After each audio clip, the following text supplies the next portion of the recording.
narrateur de l'actualité.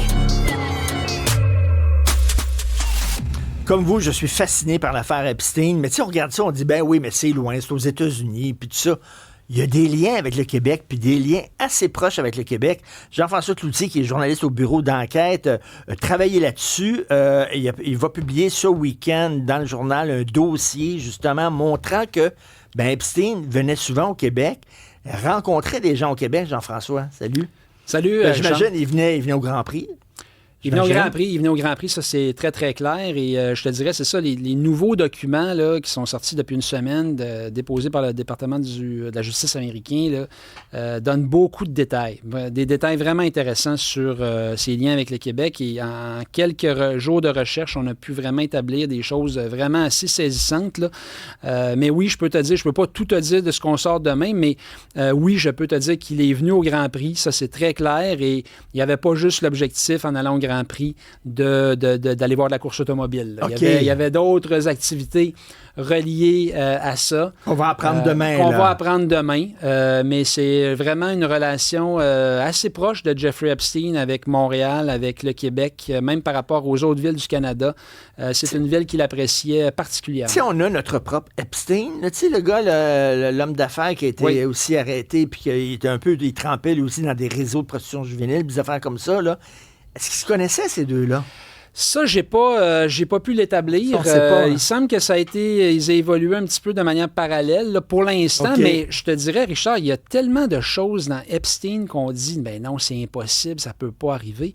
Et il y a des choses qui se confirment, que tu dis, ça n'a pas de bon sens. C'est comme un genre de théorie du complot qui souvent s'avère vrai. C'est assez incroyable. C'est vraiment ça nous avait... Tu sais, il me semble, il y a toute une gang de millionnaires puis qui se réunissent ensemble sur une île, puis il y a des jeunes là-dedans. Puis là, tu te dis, ouais, donc c'est complètement far-fetch, tiré par les cheveux. Ben, c'est vrai, Christy. C'est vrai, là. Tu sais, l'île de Little St. James était une île qui était existée pour vrai. Et ce que moi, je comprends des documents puis des médias, c'est que Epstein filmait là-bas, filmait presque tout, même les toilettes étaient filmées. Donc, tous ceux qui se rendaient là sur l'île et qui voyaient des choses, bien, et qui peut-être participaient à des choses, Epstein avait des choses contre eux. Mais il pouvait les faire chanter. Il pouvait clairement les faire chanter. Puis le carnet d'adresses de Epstein, les gens qu'il a connus, c'est complètement hallucinant. Il y a encore beaucoup de zones d'ombre. Est-ce que tu penses qu'on va être assez surpris demain en lisant les textes? Là? Je pense que oui. Je pense que oui. Il y a un texte qui est sorti aujourd'hui. On a voulu vendre la maison, une ancienne maison de Céline Dion à Epstein. Oui, c'est ça. Donc, c'est le gérant de Céline Dion, en fait, le responsable des propriétés immobilières de Céline Dion qui a contacté Epstein en 2014. Donc, on est vraiment après la première peine de prison de Epstein, là, qui était en 2008. Il était sorti de prison. Il avait déjà eu des problèmes avec de la prostitution juvénile. Et on a quand même décidé dans le clan Céline Dion de contacter Epstein parce qu'il y avait le fameux domaine là, à Jupiter Island de Céline qui avait été mis sur le marché en 2013 pour 72 millions, qui ne trouvait pas preneur. Donc vraiment, là, on cherchait des acheteurs. Et Jeffrey Epstein a fait partie des personnes qui ont été sollicitées. Et ça s'est rendu plus loin. En sachant fort bien que ce gars-là avait des antécédents. Il avait déjà une réputation, puis il avait déjà fait de la prison. Mais on a quand même on a passé par-dessus ça pour essayer de le solliciter, puis de montrer son intérêt. Et c'est allé assez loin qu'on a même été revenu à la charge pour le solliciter. Et Epstein a même visité, c'est ce qu'on rapporte dans l'article, a visité le domaine de Céline Dion en 2015 parce qu'il était intéressé à acheter le domaine. Imagine s'il avait fini par acheter.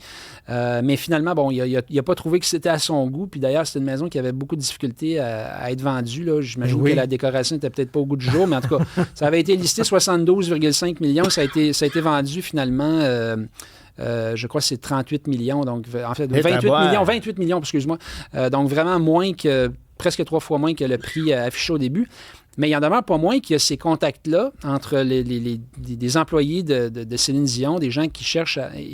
Donc, à ce moment-là, il était encore vraisemblablement une personne fréquentable, en tout cas une personne à qui on s'adressait quand on voulait vendre une maison de cette ampleur-là, de cette valeur-là. Donc, tu as pu avoir des noms de gens au Québec qui avaient affaire avec Epstein, qui le voyaient quand il était ici de passage au Québec? Oui, on a, dans le fond, on a on a 7 noms qu'on va sortir demain de gens qui ont été dans l'orbite de Jeffrey Epstein. Et il y a cela dit, c'est un homme d'affaires. C'est pas parce que tu faisais des affaires avec lui que nécessairement tu étais impliqué dans ces histoires de sexe et tout ça. Là, exactement, c'est vrai. Et Jeffrey Epstein était très habile aussi pour entrer en contact avec des gens. Donc, il y a certaines personnes qui ont été en contact, mais qui n'étaient peut-être pas nécessairement intéressées. Dans certains autres cas, par contre, Richard, il y a eu des relations beaucoup plus proches. Et on va le lire dans le journal demain. Il y a eu des échanges, il y a eu des visites sur l'île dans certains cas. Donc, c'est une gradation. Mais il y a eu vraiment des liens avec des gens québécois très puissants, très connus. Et vous allez avoir les noms seulement demain. Il ne parlera pas, même pas sous la torture. Jean-François Cloutier. On garde ça pour demain. Merci beaucoup, journaliste au bureau d'enquête. Très hâte de lire ça. Salut Jean-François. Salut.